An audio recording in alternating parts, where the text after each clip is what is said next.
71% of people say they're more likely to buy from a brand they trust, while 78% will recommend one. Trust shapes the businesses we choose to work with, buy from and believe in.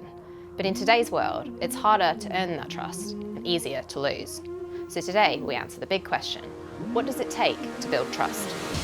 Trust is not an intangible thing.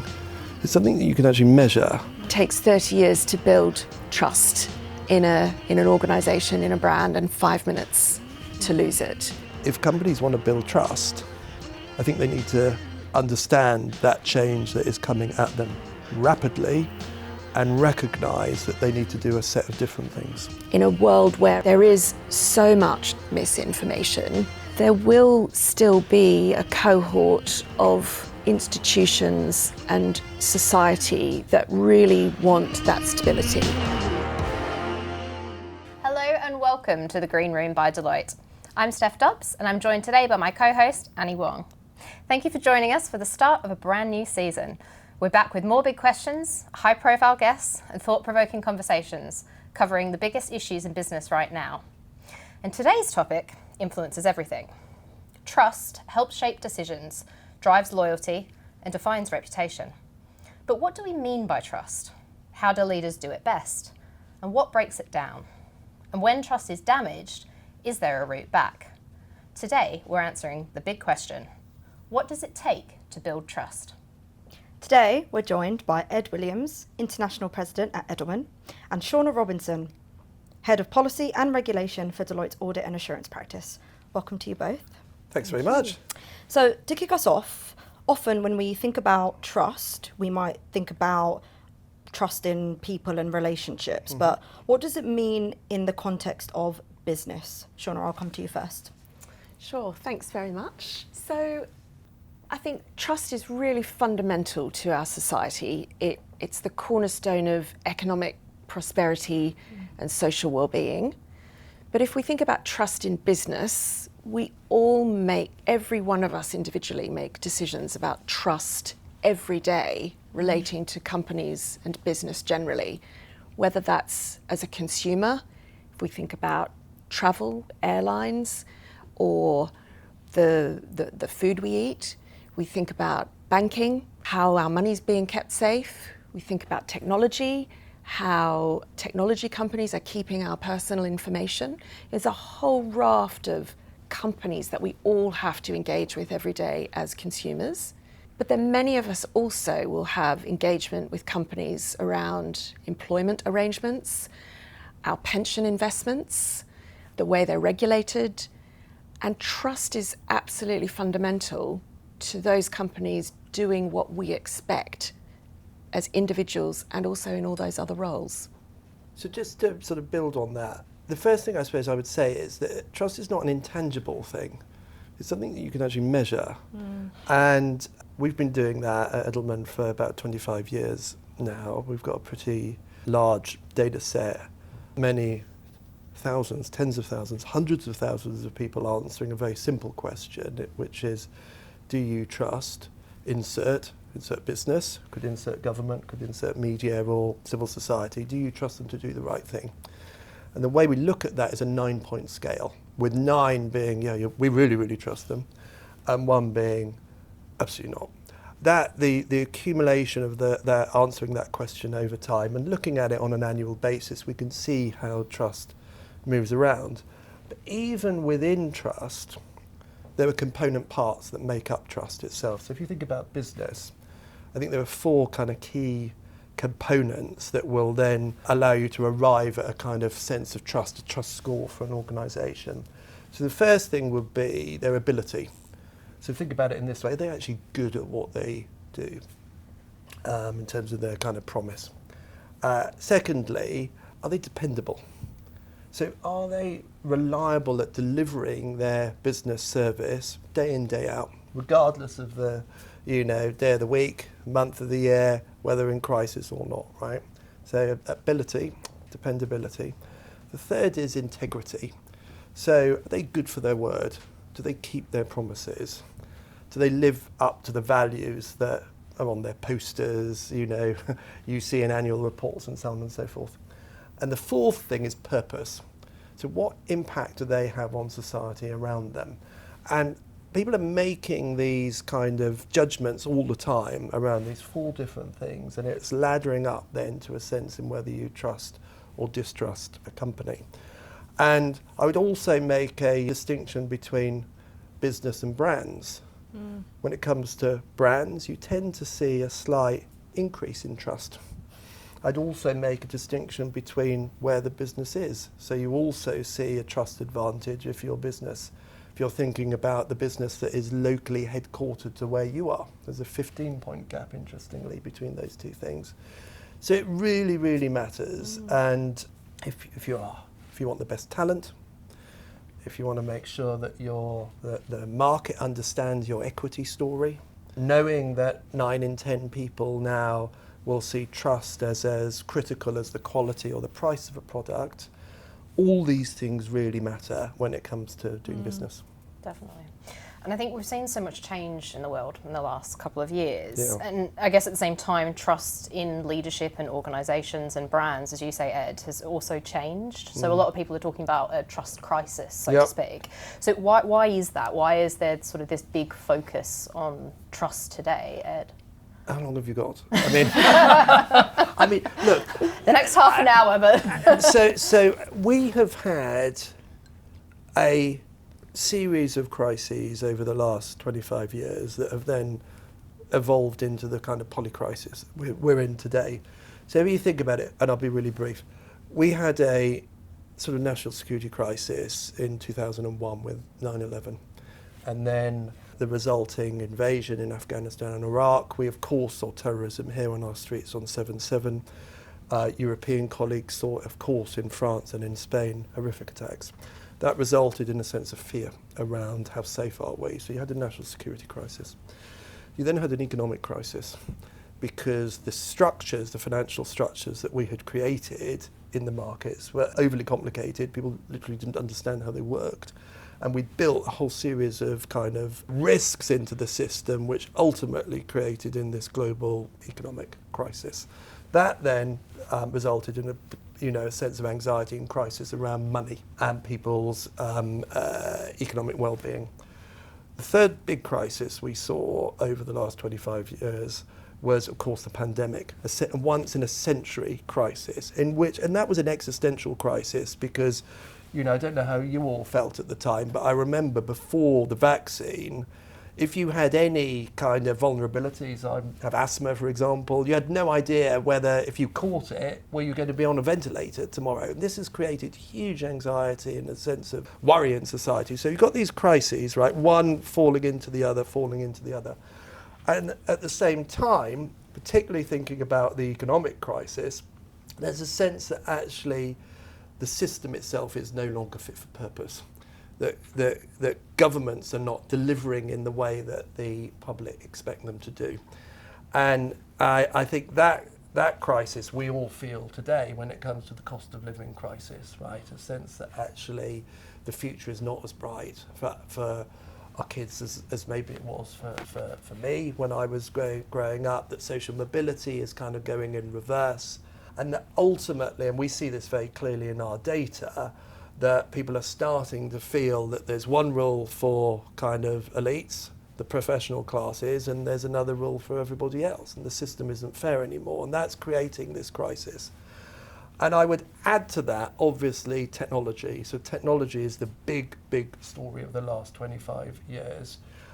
Of course, the emergence of social media, which meant that information flow went from top down, from media companies owning information and then distributing it to their customers, to bottom up, where you've got essentially crowdsourced information. That was a big moment that has changed kind of the power dynamic in society.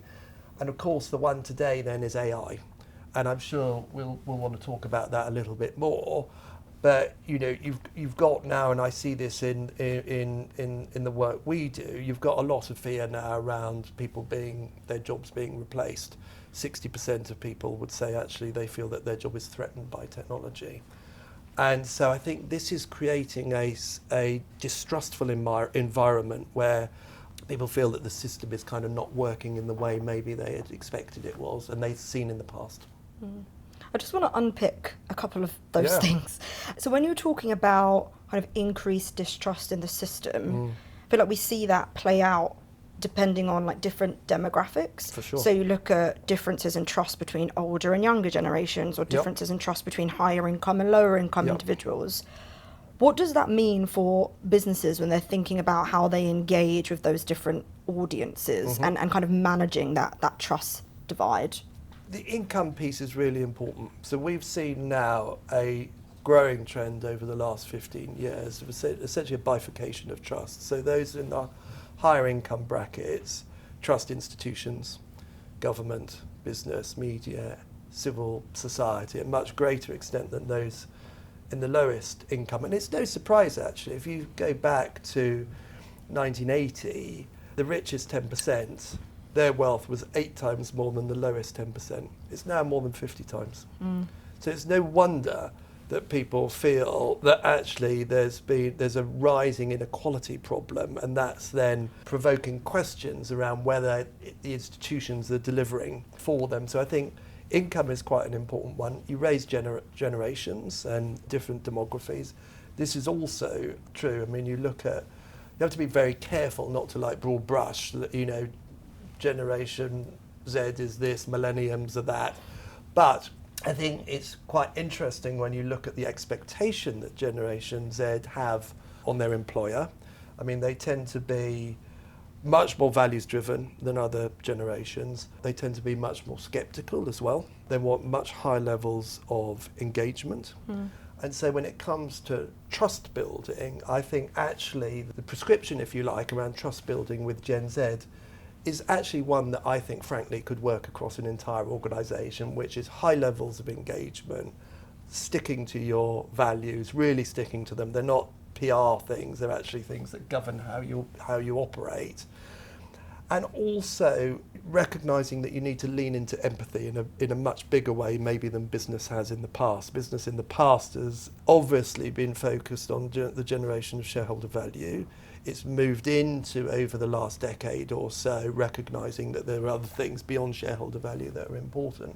I think it's something like high 70s, 80% of Generation Z want companies to be more empathetic. And their point is, the more empathetic you are, the more influence you have.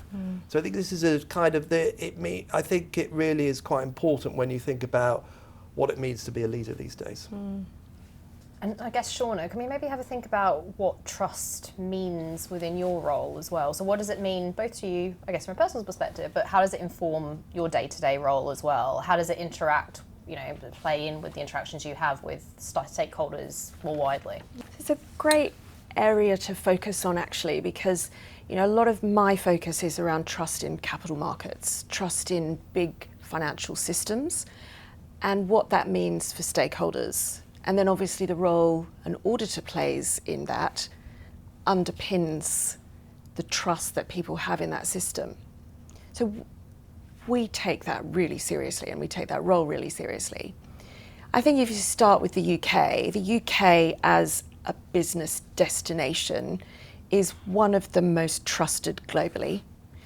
And underpinning that, we have a very good regulatory system of regulation and regulators that have a history or track record of regulating in a proportionate way and regulating the right things. We have a legal system that is robust and fair and based on proper laws, and as well as the common law, case law. And we have a hierarchy of those laws as well. And people generally feel as though if they take something into a legal system in the UK, there will be a fair outcome. And then underpinning all of that, we have strong financial institutions. We have a governance code that all companies in the UK have to pay mind to, some more than others, but that also is really important in terms of the individual corporate ecosystem too. And just to Ed's point about the demographics, if you think about the UK as an important capital market, there's an enormous amount of the global pension pot invested in UK equities and in large UK private businesses as well. And so the stability of that market and the environment becomes super important, and that's where trust comes into play. And I think, again, just to build on something Ed said around the different values these days, we definitely see that, but I think it's a build on a core that has always had to be there. So we've seen in financial crises in the past, and Ed, you alluded to it when you were talking about 9/11. Well, of course, at the same time, very similar timing, we had many people who are older watching this will remember Enron and WorldCom. That's right. That was a very destabilizing event in terms of the US markets and actually globally. And off the back of that, there was a recognition that the complexity that you referred to, around the complexity around the business arrangements and the way business was done, needed to be underpinned by stronger regulation. And that's where Sarbanes-Oxley Act came in. So, super important that this stability is there and that we can trust those institutions.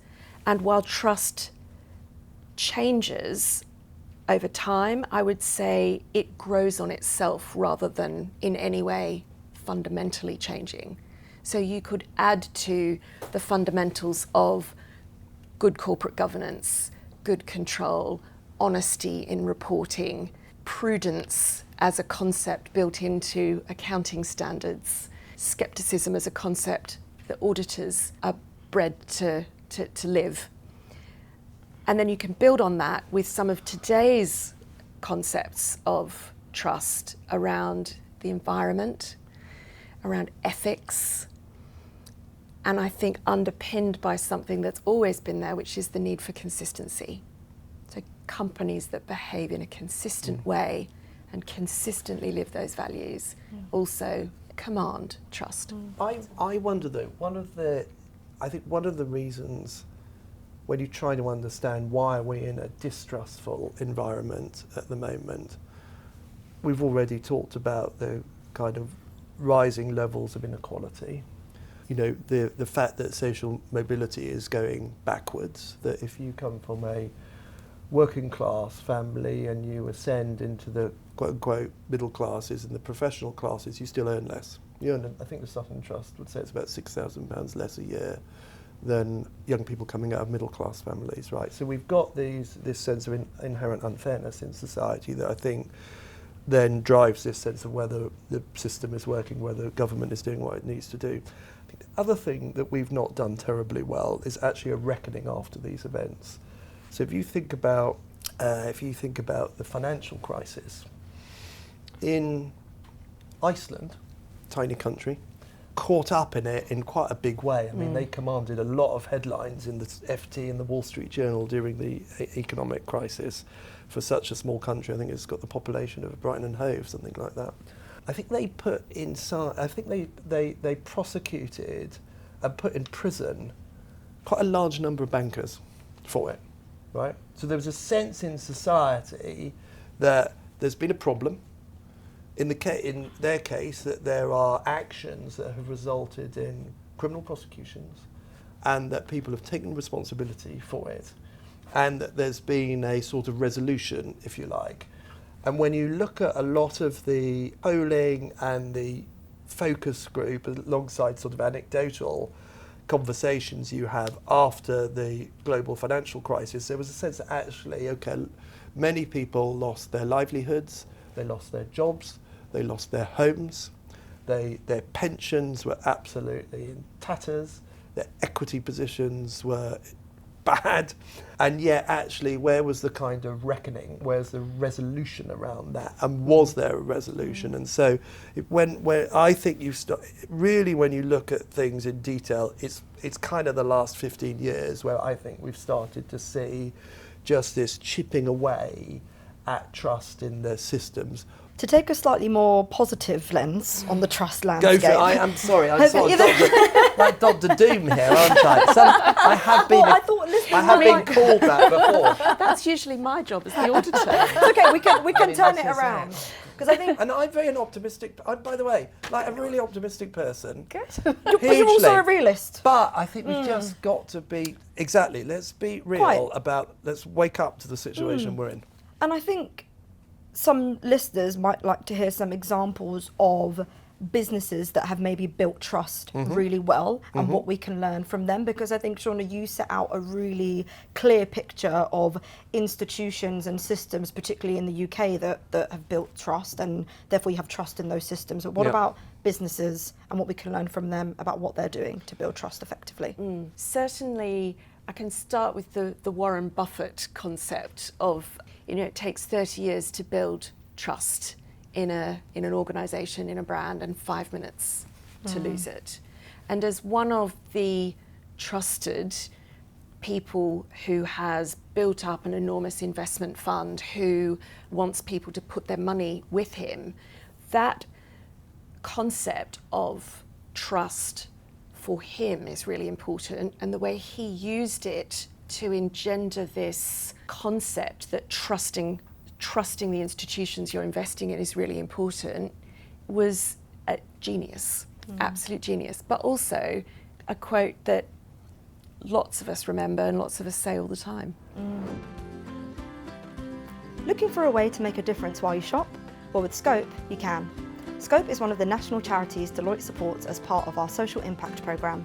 Visiting any of Scope's retail stores or online shop helps to support their work to create an equal future for disabled people. Every pre-loved item purchased or donated funds Scope's vital services and helps keep millions of items out of landfills. It's good for people and it's good for the planet. Just visit scope.org.uk to find out more. Shauna, I'd be interested in your view on the role of gut feelings in trust, because a lot of people just say, oh, there's something in my gut that tells me I trust this business or this organisation. How important do you think that is? And equally, how problematic do you think it might be when it comes to things like bias, etc.? Yeah. So I think we all get a gut feeling about things. And what I would say is, when it comes to trust, if you have a gut feeling that something's not right, you should absolutely go with that, because 9 times out of 10 it will turn out to not be right. And I speak from our own experience here around dealing with issues that come up in companies. 10 times out of 10, when something bad has happened, somebody's done something bad, and we're then reflecting on how that's happened, our teams, our people will have said something didn't feel right. And so there is a gut feeling that goes to that. But actually a gut feeling that says, let's trust this, that can be fallible. Our history is littered with people who have been able to convince others that they're legitimate and that what they're doing is above board and that they are trustworthy. And often the people up to the worst stuff are the most believable and the most trusted. So I would say it doesn't quite go both ways. And certainly as an auditor, you have to suspend that and look at the systems and the controls and the facts and the figures and the evidence in order to form your view. I love that. Trust your sceptical gut. Yes. Definitely. I also wonder on gut instinct. It's really interesting. The sort of way I think about it is that actually gut is often pattern recognition that you just don't know. It's kind of invisible pattern recognition. Yeah, There's a sense of, you often hear people say, I've seen this movie before. Like what they mean by that is, I've experienced this set of circumstances before and this outcome. And so I think part of gut instinct is also a really instantaneous kind of assessment based on experience. Now the problem, and I think we're right to talk about the risks, the fallibility of that, is we're also in a world in which information can be very easily manipulated. We're in a world in which dis and misinformation is proliferating. And that has real world impacts. It has real world impacts in terms of what it means for companies and how risks are changing and manifesting.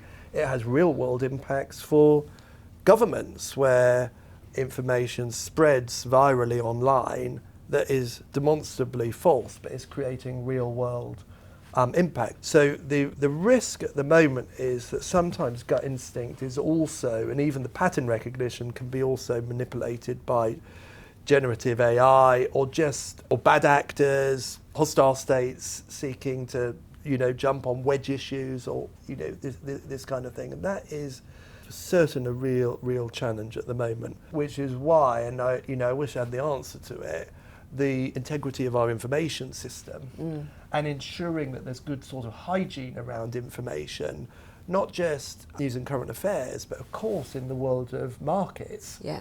This is absolutely critical that you can rely on the information that is coming in so you can make judgments that are based on empirical evidence and fact. Yeah.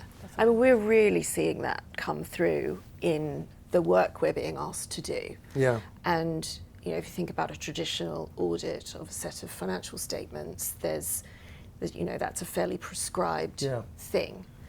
But in a world where there are lots of other pieces of information brought together from various sources and published, and where companies want stakeholders to rely on that, that role in providing assurance over that starts to become really fundamental.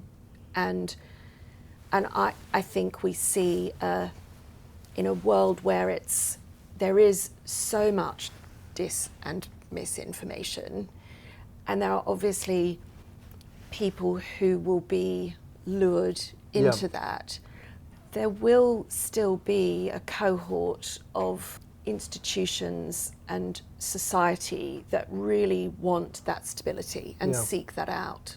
I can also see that coming through in the younger generation. I have teenagers, and while they love their screens and social media, they are far more skeptical than I was at that age about what's being fed to them. Yeah, definitely. This is a really, really interesting point, actually, that the conventional wisdom is that actually younger people do not fact check. They don't look at other sources. Yes, all the evidence exactly. actually is to the contrary. That younger people, younger generations, Generation Z, are actually really good at saying, hang on a second, this doesn't look right. Now, that's not to say I think sometimes we don't have we all know what the supply side problem is with misinformation. People seeking to manipulate for commercial or financial gain, countries seeking to push false narratives to weaken institutions. The supply side piece is really well understood. The demand side is less understood because whilst it's true that Gen Z do check, double check, look at different sources, it's also true that people knowingly spread dis and misinformation, right? So even though they know what they're looking at is not true, it's a lie, they pass it on anyway. And so that is a problem. Yeah, but and I guess just to challenge that a little bit, I think the promulgation of that and the volume of it is absolutely, different from where we were a long time ago. But there's always been the concept of propaganda. For sure. Yeah. And whether it's state propaganda, organisations, individuals, societal groups, whatever, there weren't the platforms before to be able to push that out. Well, it's disseminate. It's much easier. So we have talked a lot about technology and sort of the importance of it. And I suppose considering how rapidly it is, of course, evolving, Shauna, what is the importance, I suppose, thinking about processes and strategies, etc.? How do we make sure we embed some of that so that there's accountability behind the systems or the people using them? Yeah, I mean, it's a great question, and one that every company in the UK is grappling with at the moment, if not globally. Technology is absolutely embedded in our society. We cannot live without it. It is key to the progress we make. AI is coming down the track really fast. But how do we continue to embed these values that we've talked about around trust so that technology doesn't become our undoing. The way I would approach this question is to just go back to the fundamentals. And really, if you go back to fundamentals, technology is no different from any other thing you are trying to embed. You need to have people that know what they're doing. You need to have integrity in the product, and therefore you need to be constantly testing. You need to have a really well-established control environment. And within the UK, those who follow the corporate governance code know that provision 29 comes in. Companies will have to report on their systems of controls, their material controls. And so doing that exercise is super helpful in that context. But boards also have to have confidence that their management teams and their systems and their technology is working in a way that allows them to have confidence that they can govern the company. And that requires huge amounts of trust, but it still has to be broken down into those component pieces that apply to every system we've talked about around trust. Thank you. Unfortunately, we have run out of time. So as we wrap up, it would be great to just reflect a little bit on some of the learnings and the steps that businesses and leaders can do to both build and maintain trust. So Ed, I'll come to you first. What's one thing that leaders could do to embed trust into the DNA of their organisation or business?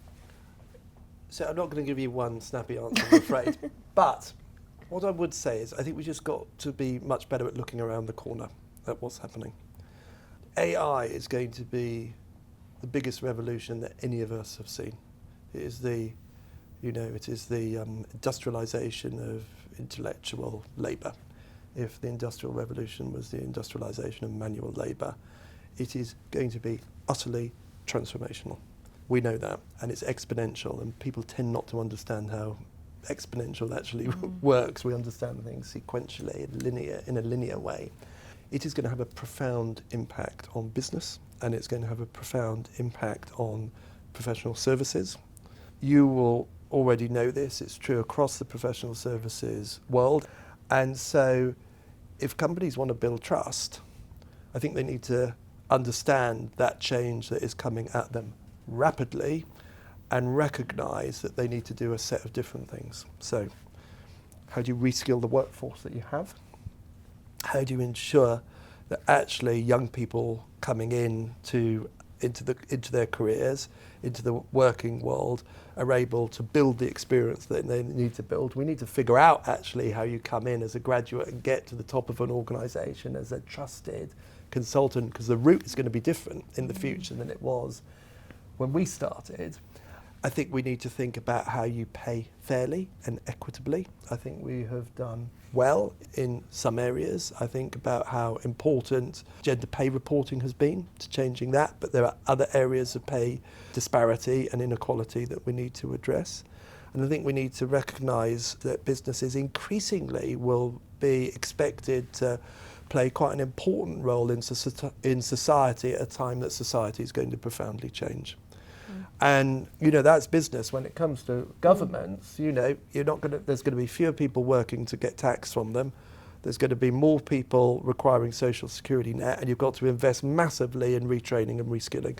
So we are going into this environment now, and I think if we can learn from the past, which I think is the kind of root of your question, it's about how we just need to engage. We need to recognise what we're going into, and I think together, and I think it is a whole of society, whole of business, enterprise, we need to realise that actually the future we're going to have to do things differently to how maybe we've done them in the past. And Ed, you've segued beautifully into my response, which is I think we need to focus on the things that make us human. What you've described there and the way you leaders go about it is exactly the pillars around trust that we've been talking about. That's right.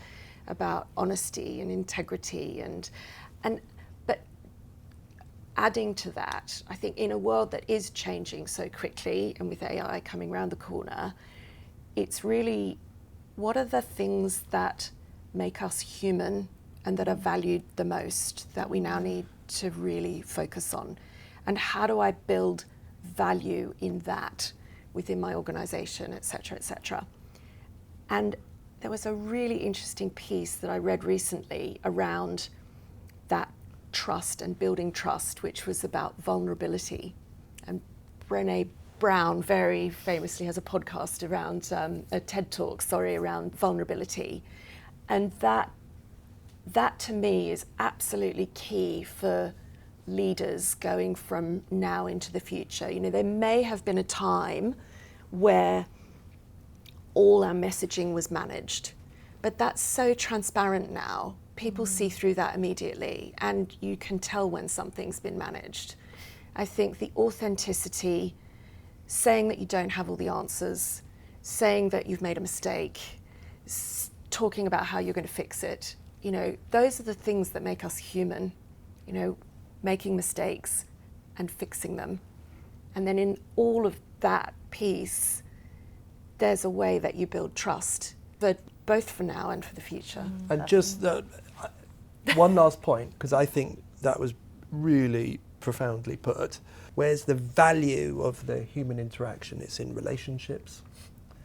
It's in what you describe, which is sort of honesty, integrity, listening skills, but the value that also comes from all of our experience as well. So I think there is, the human factor I think is going to be really important, particularly I think in any career that involves advising, counselling, consulting others.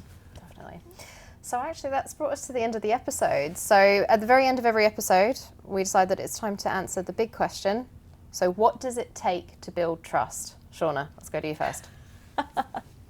I think I summed it up in the last response. I think it's, what does it take to build trust? It takes honesty, integrity, consistency, and really bringing out what it is to be a human. Love it. Great answer. Love it. Ed? Don't lie. Nice. Snappy. Nice and snappy, we like it. And you said you weren't going to give a snappy answer before. I can occasionally pull them out. Well, thank you both so much for joining us, Ed, Shauna. Thank you. Brilliant, thank you. Thanks for listening to this episode of The Green Room by Deloitte. We release a new episode every other Tuesday with another big question, so don't forget to hit follow or subscribe to this podcast wherever you're listening or watching. And make sure your notifications are on, so that way you'll be alerted whenever a new episode drops. This podcast is produced by our very own Pod Squad. Original music by Ali Barrett.